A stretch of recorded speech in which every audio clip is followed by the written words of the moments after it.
Hello, how you doing? If you watch my project videos, then you'll know that I like to knit socks. I always get people asking if it's better to knit cuff down or toe up. So I thought we'd just have a little talk about it, and then you can make your own decision on which one you want to do when you start knitting socks. So let's start with cuff down. These are my newest pair of cuff down socks that I've knitted. They're hand dyed, and the thing that I really like about cuff down socks is the heel flap and gusset. This can be the thing that worries people about knitting socks, but the heel flap and gusset has got the snuggest fit, and I find that fits my foot the best. It's one of those things where you're knitting the sock and you do the heel flap and gusset, it looks nothing like a sock, and then all of a sudden, once you've done your gusset decreases, it does look like a sock, and that's kind of like the exciting bit of a sock. Another thing about the heel flap with cuff down socks is that the heel flap is actually a flap. If you were going to do the heel flap toe up, it isn't actually a flap, so it's a little more intuitive, I think, and it's the heel flap and turning the heel that people really struggle with. So this little triangle at the bottom, the heel turn, that's what people come to me most and say that they need help with. But once you've got it, once you've done it a few times, it sticks in your brain and it's perfectly fine. To get a seamless finish on the toe of a cuff down sock, then the best thing to do is graft the toe, which is called Kitchener stitch, and that again is a technique that scares people, but once you've done it a few times, I think I had to watch videos on it 10 times before it actually stuck in my brain, but now I just do it and don't have to think about it, and you can't see where the knitting finishes, so it's just like a seamless over the toe, and it makes it look really finished and professional. Why is it called a Kitchener stitch? I don't know. I've got no idea. Do you only use that in socks then? You can't use that in... Well, you could use it in other things. You could use it on shoulder seams as well. Okay. But the place that I mainly use it is in the toes of socks, or, spoiler, if I'm doing toe up socks, then I use it on the heels. Interesting. There are a lot of patterns written for cuff down. The majority of patterns that you'll find online are cuff down because it's a more traditional method, especially if you're doing colour work. So these ones, the colour work chart, you would work upside down. This is cuff down. And then also these ones that I'm working on at the moment, they're cuff down, and the colour chart will be upside down, so it would be difficult unless you turn the colour chart upside down. I don't even know if that would work. Then you wouldn't be able to knit those toe up. So that's just something to think about. So I have quite small feet. I'm only a UK size 4. So I only use 60 grams of wool to make a pair of socks. So I do end up having 40 grams of a 100 gram ball left over each time I make a pair of socks. They're great for using up in toe up socks. So you can do like scrappy socks, but it's difficult to know without lots of calculations how much you're going to need for a cuff down sock. So if you're doing a scrappy one, I would be worried that I'd get nearly to the end and then run out of wool. But with a toe up sock, you can just keep knitting until you run out of wool.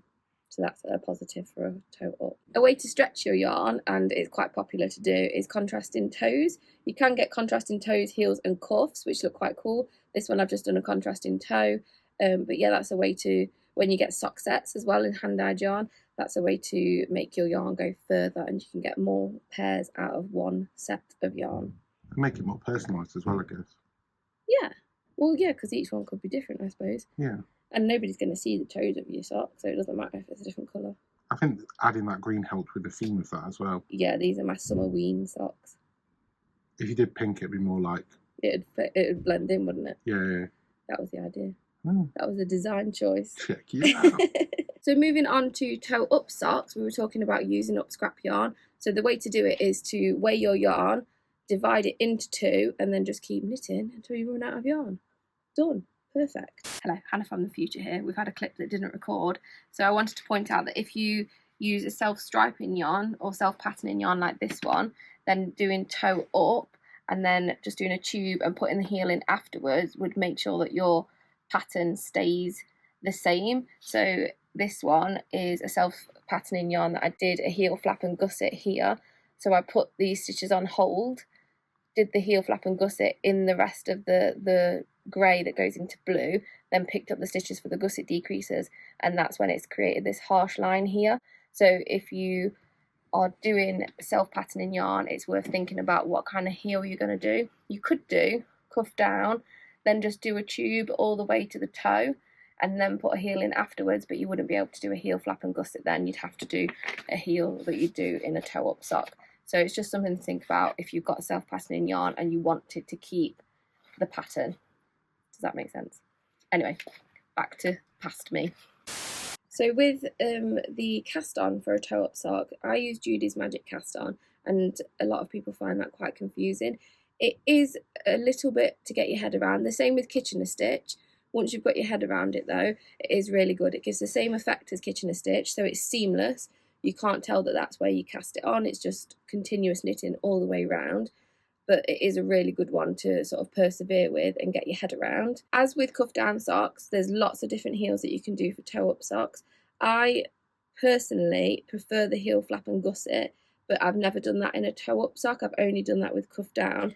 If I'm doing toe up, then I will just do, it's very similar to the toe of a cuff down sock, but I just do it on the heel instead. So if you have a look at this toe shape here of my cuff down sock, and then this heel shape, if you can see it, it's exactly the same shape, and then I've just done a few more rows to make it a little bit deeper. And then I just Kitchener stitch the end here, the same as I would the toe on a cuff down sock. But there's loads of different heels that you can do, and you need to find the one that fits your foot best, because everybody's feet are different. People have high insteps, you might have a really big heel, I don't know. So you just need to experiment a little bit and find the best heel that fits your foot. So the last thing with toe up socks is that they're easy to try on. So with the cuff down socks, it's a little bit more difficult to try it on because you've got your needles all involved here and you've got to get it over your foot and ankle and everything. But this you can just slip on the end of your foot and keep measuring to decide where you need to start your heel, or put your heel marker if you do an afterthought heel or a forethought heel. And then I do that on the first sock, and then I put a marker, and then for the second sock I've also put a marker, and I can just count my rows then rather than having to keep trying everything on. But yeah, trying it on for a toe up sock is a lot easier than cuff down. Probably when you've got massive feet like mine as well. Yes, well, I'm doing cuff down for your socks. Maybe I should have done toe up. Oh, that's why it's taking so long. Yeah. What's a forethought heel? Yeah. A forethought heel is where you would use some scrap yarn and knit across and then purl across, and then just continue knitting in the yarn that you're doing your sock in. And then when you have finished all of your cuff and everything of your sock, you can then go back in and cut the scrap yarn, and then that's where you're putting your heel. Wow. Yeah. I might be able to make socks now. Yeah. Oh, maybe you should try socks. No. So if you're thinking of making socks, what are you going to need? There's lots of different needles that you could use, but one thing that I want to talk about first is this is a new addition to my sock knitting, and it's knitting elastic. And if I'm knitting toe up socks, I've started knitting elastic into the cuff of the sock. It's a bit more difficult to do it if you're doing cuff down, because I've found it really difficult to cast on with the knitting elastic. So if I'm doing toe up, then I'll use it for the cuff, and it just gives it an extra stretch. I mean, look how stretchy that is. And this is a cuff down one. Yeah. Can you see the difference, or is it just me? It could be easier to get on if you're struggling to get it on over your heel. That's a problem that I've had with socks before. Like the cast on, even though I use quite a stretchy cast on, it can only stretch so much. Okay. But with the knitting elastic, on your socks that I've made, I've put knitting elastic, then you've got lots more stretch. I imagine the meterage is good on that, so you'll probably buy it once and never buy it again. Well, yeah, it's 200 meters, and I don't know. You're not going to use much each sock, are you? No. Yeah, it's going to last ages. Good for the stash box. Yes. So needle-wise, you can either use double-pointed needles, and this is a pack of 5. I do 4, then I've got a spare for if I lose one, inevitably. And then I knit with 3 in a triangle, and then I've got my 4th needle as my working needle. And I also like to use the 25 centimetre mini. These are the sock wonders. So you've got one needle that's longer, and then one needle that's shorter. And that I find is really, really quick, but you have to hold your needles differently to how you would hold them normally. But then you can just keep going continuously round and round and round. You're not having to change needles, so that's a really quick way of doing it. You can also use a really long cable and do magic loop. For years I made socks on magic loop, so you knit in one side and then you change and knit the other side, so each round is sort of 2 rows, if that makes sense. You're splitting the sock in half. So that's just 3 different things. I use a combination, to be honest. I use DPNs for my cuffs and my toes and heels, and then I use the sock wonder for the leg and the foot, just because I find that quicker. But yeah, it's up to you how you begin. You can also knit socks flat. That's a whole other thing. You can also crochet socks. You can also crochet socks. I've not tried that yet. I'm going to give it a go. So I guess the magic loop method's good if you want to see if socks is your thing. Yeah, and if you've got some circulars at home. Yeah, if you've already got some 2.5mm circulars, that's my favourite size to knit socks. Actually, this week I've had a few people come in and they're knitting socks on 3mm needles. I think that's too big. 2.5mm gives a really nice effect, a really nice finish. Kind of looks machine knitted rather than handmade. But yeah, 2.5mm is my favourite. These ones were knit on 2mm and they're really like fine. But yes, even for colour work, 2.5mm, and then for the colour work section I'll go up to 2.75 just to give myself a little bit of extra room. But yeah. So I've done a bit of knitting. Yeah. I'm going to make my first socks. Yes. At what point do you think I'd be ready to start making socks? All you need to know for making socks is how to knit, how to purl, how to decrease. Okay. And then you need to learn how to do kitchen and stitch at the end. And if I was coming in today to start a pair of socks, what would you say is a good beginner set of needles? I would go with double pointed. I'm glad you said that because circulars scare me. I would go with double pointed. That's what I start people on in our workshops. Double pointed, cuff down. Okay, and just one ball of sock yarn? Just one ball of sock yarn, that's going to be plenty. Obviously, if you've got humongous feet like Daniel, that hurts. You might need to stretch it with some contrasting toes, heels and cuffs.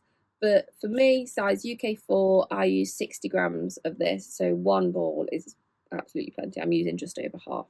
Okay. And if we're talking prices, it's what, like 10 quid for a ball of that? £10, these are £6, 15. So for £15-ish, you can have your first, and a lot of time. Yeah.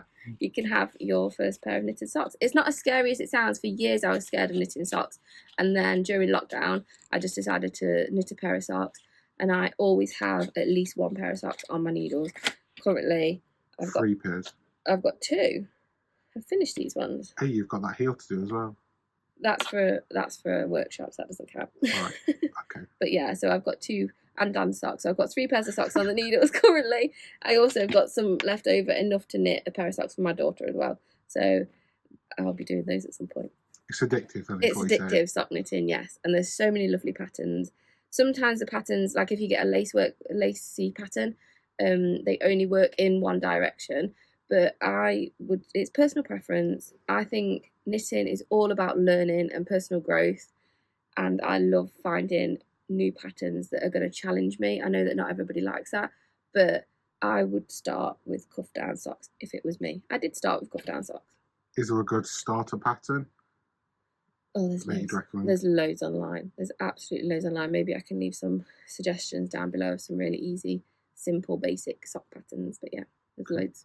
Maybe I'll have a crack. Really? No. Yeah, go for it. So feel free to pop in the shop if you want to talk about socks. I'm always up for talking about socks. Please do, because I'm sick of hearing them. If you try any socks, please send me a picture or bring them in. I would love to see them. I will put some links below for some really simple sock patterns. And please subscribe if you haven't already. If you've just found us, hello, we're here. We try and do consistent videos. We're not very good at it. Life takes over sometimes. But yes, it would be lovely to see you and to hear from you. And we will see you soon. Bye.